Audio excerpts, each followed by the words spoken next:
সুখী হ'ব পৰা নাই তেওঁ। হঠাৎ সিদিনা ৰাতি কেতিয়াও আহিব বুলি নভবা টেলিফোন কল এটাই টোপনি ভাঙিলেহি মোৰ। হেল্ল', তুমি সুখতে আছানে? সুখী নে তুমি? কি যে বাজে প্ৰশ্ন, একদম বাজে প্ৰশ্ন এটা। বগাই বগাই টেলিফোনৰ তাঁৰ ভাঙি আহিল কোনো দূৰ প্ৰান্তৰৰ পৰা মোৰ বুকুলৈ। সুখতে আছোনে মই?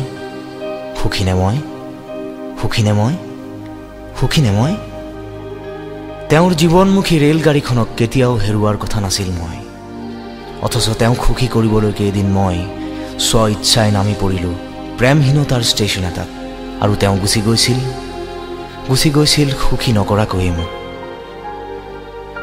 সপোন দেখাৰ বাবেই আমি সুখী হ'ব নোৱাৰোঁ কোনোৱে। সপোনৰ ডেউকাৰে আমি মাথো উৰিব বিচাৰোঁ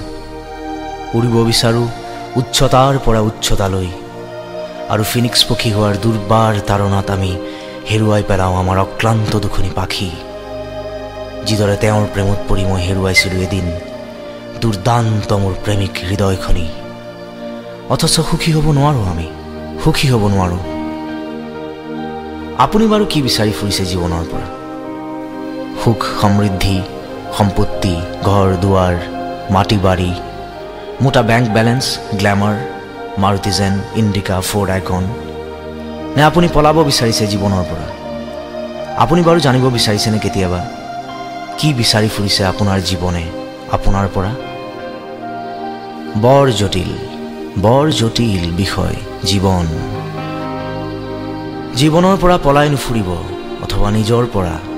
অতি মাৰাত্মক কথা এয়া, অতি মাৰাত্মক কথা, যাক মই বহু পলমকৈ বুজিলোঁ। তেওঁৰ বাবে ক্ৰমশঃ মই আকাশ হ'ব বিচাৰিছিলোঁ, আৰু খুলি থৈ ক'লা পোছাক চুমিব বিচাৰিছিলোঁ সূৰ্য। অথচ তেওঁকে যে মই জানিবলৈ নিদিলোঁ, কেতিয়াও জানিবলৈ নিদিলোঁ, আৰু হয়তো তেওঁ নাজানিব কেতিয়াও। তেওঁৰ জেতুকা বলীয়া হাততে যে ডুবিছিল এদিন মোৰ হেঙুল বৰণীয়া সূৰ্য। তেওঁৰ দুহাতৰ লিহিৰি আঙুলিতে যে ফুলিছিল মোৰ স্বপ্ন ফুল, যি ভাল পাবলৈ শিকাইছিল মোক শৰৎ আৰু শেৱালি আৰু নিয়ৰ, যি এতিয়া মোৰ নষ্টালজিয়াৰ প্ৰিয়তম নাৰী। সুখী হ'ব পৰা নাই তেওঁ, সুখী হ'ব পৰা নাই। হেৰুৱাম বুলি নভবাকৈ এদিন হেৰুৱাইছিলোঁ তেওঁক। ভবা নাছিলোঁ পুনৰ কেতিয়াবা হঠাতে এদিন তেওঁক লগ পাম বুলিও। অথচ কেতিয়াও আহিব বুলি নভবা টেলিফোন কল এটাই হঠাৎ সিদিনা ৰাতি টোপনি ভাঙিলেহি মোৰ। তেওঁ সুখী হ'ব পৰা নাই, সুখী হ'ব পৰা নাই। তেনে হ'ব বুলি ভবাটো নাছিলোঁ মই।